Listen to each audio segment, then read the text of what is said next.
Bayangkan sebuah medan perang di mana serangan pertama tidak berasal dari jet tempur, rudal, atau bahkan drone.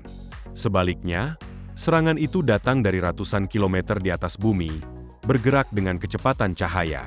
Itulah masa depan yang ingin dipersiapkan Israel. Menteri Pertahanan Israel, Israel Katz, mengungkapkan bahwa negaranya sedang berupaya mengembangkan kemampuan serangan laser berbasis ruang angkasa dan menyebutnya sebagai salah satu tujuan strategis jangka panjang Israel. Menurut Katz, hingga saat ini belum ada negara yang memiliki kemampuan operasional untuk meluncurkan serangan laser dari luar angkasa. Israel pun berambisi menjadi yang pertama. Pernyataan ini langsung menarik perhatian dunia karena membuka babak baru dalam teknologi militer, yaitu peperangan ruang angkasa. Lalu, apa sebenarnya yang diumumkan Katz? Seberapa realistis senjata laser berbasis ruang angkasa? Bisakah teknologi ini mengubah keseimbangan kekuatan militer dunia?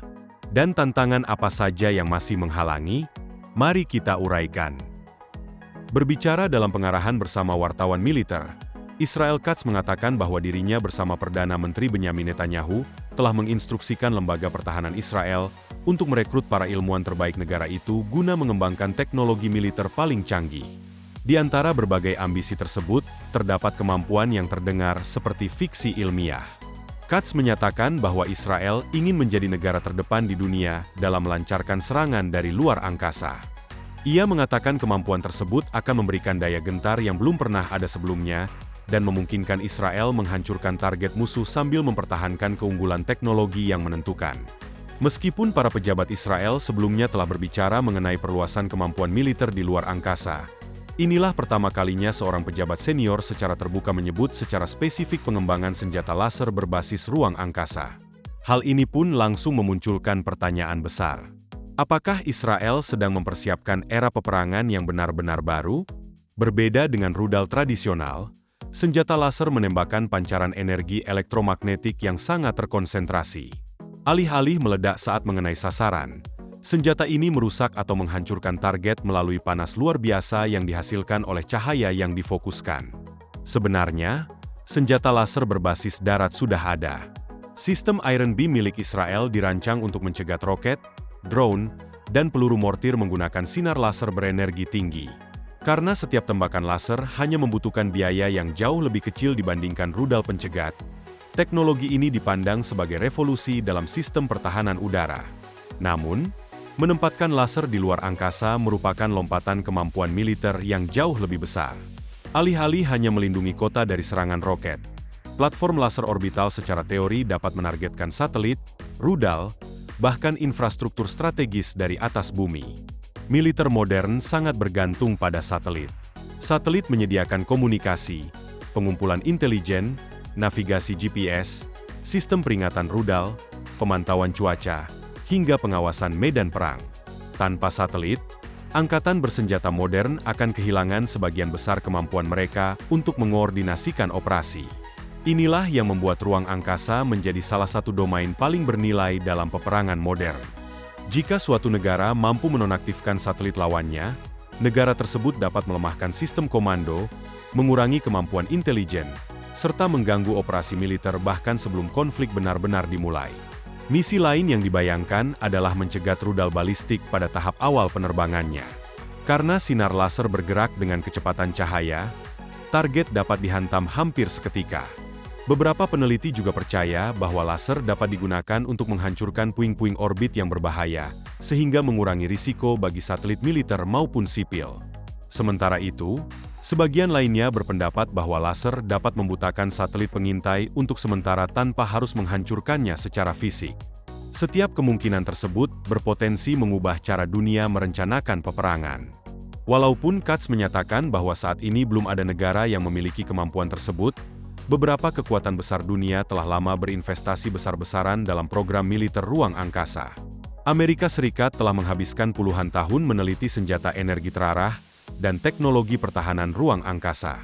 China telah menguji sistem anti-satelit dan terus memperluas program ruang angkasa militernya. Rusia juga telah menunjukkan kemampuan anti-satelit sambil mengembangkan sistem peperangan elektronik yang dirancang untuk mengganggu satelit. Namun, berdasarkan bukti yang tersedia untuk publik, Belum ada negara yang mengoperasikan senjata laser berbasis ruang angkasa yang mampu melakukan serangan ofensif dari orbit. Inilah alasan mengapa pernyataan Katz begitu menarik perhatian internasional. Membangun sistem seperti itu bukanlah perkara mudah. Laser yang cukup kuat untuk menghancurkan target militer membutuhkan energi dalam jumlah sangat besar. Menghasilkan, menyimpan, dan mengelola energi tersebut di atas satelit masih menjadi salah satu tantangan teknik terbesar. Selain itu, pengelolaan panas juga menjadi hambatan serius. Laser berenergi tinggi menghasilkan panas yang luar biasa besar dan panas tersebut harus dibuang secara aman di ruang hampa. Belum lagi satelit yang bergerak ribuan kilometer per jam harus mampu mempertahankan akurasi luar biasa ketika mengunci sasaran yang juga bergerak dengan kecepatan tinggi. Jika target berada di permukaan bumi, cuaca, distorsi atmosfer, dan posisi orbit akan membuat proses penargetan menjadi jauh lebih rumit. Karena berbagai alasan tersebut, banyak ahli meyakini bahwa senjata laser ruang angkasa yang benar-benar operasional masih membutuhkan waktu bertahun-tahun lagi. Ruang angkasa sendiri telah lama diatur oleh perjanjian internasional yang bertujuan mencegah militerisasi. Perjanjian Luar Angkasa tahun 1967 melarang penempatan senjata nuklir maupun senjata pemusnah massal lainnya di orbit. Namun, perjanjian tersebut tidak secara khusus melarang penempatan senjata konvensional seperti laser berenergi tinggi. Ambiguitas hukum inilah yang kini semakin penting ketika semakin banyak negara mengembangkan kemampuan militer di ruang angkasa. Banyak pakar memperingatkan bahwa penempatan senjata ofensif di orbit dapat memicu perlombaan senjata baru yang meluas hingga keluar atmosfer bumi. Sebagian lainnya bahkan berpendapat bahwa perlombaan tersebut sebenarnya sudah dimulai.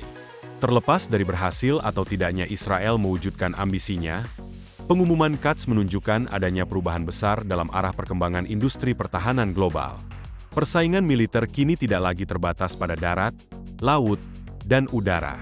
Ruang siber dan ruang angkasa kini menjadi arena konflik yang sama pentingnya. Negara-negara mulai menyadari bahwa menguasai informasi, komunikasi, dan satelit bisa sama pentingnya dengan menguasai wilayah di permukaan bumi.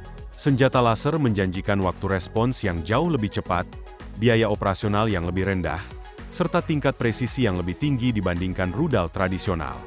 Jika hambatan teknis berhasil diatasi, teknologi ini berpotensi mengubah wajah peperangan masa depan secara fundamental.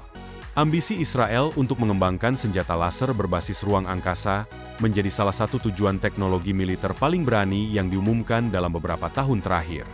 Meskipun masih banyak tantangan yang harus dihadapi, pengumuman tersebut menandakan bahwa perlombaan menuju dominasi militer kini bergerak melampaui atmosfer bumi. Generasi peperangan berikutnya mungkin tidak akan dimulai dengan tank yang melintasi perbatasan atau jet tempur yang memasuki wilayah udara musuh. Peperangan itu bisa saja dimulai secara diam-diam di orbit. Ketika pancaran cahaya yang tak terlihat melumpuhkan satelit, membutakan sistem pengawasan, dan mengubah keseimbangan kekuatan bahkan sebelum rudal pertama diluncurkan. Perlombaan ruang angkasa bukan lagi sekadar tentang eksplorasi. Semakin hari, perlombaan ini menjadi tentang pencegahan, pertahanan, dan dominasi. Dan jika Israel berhasil mewujudkan visinya, medan perang masa depan mungkin benar-benar akan dimulai ratusan kilometer di atas kepala kita.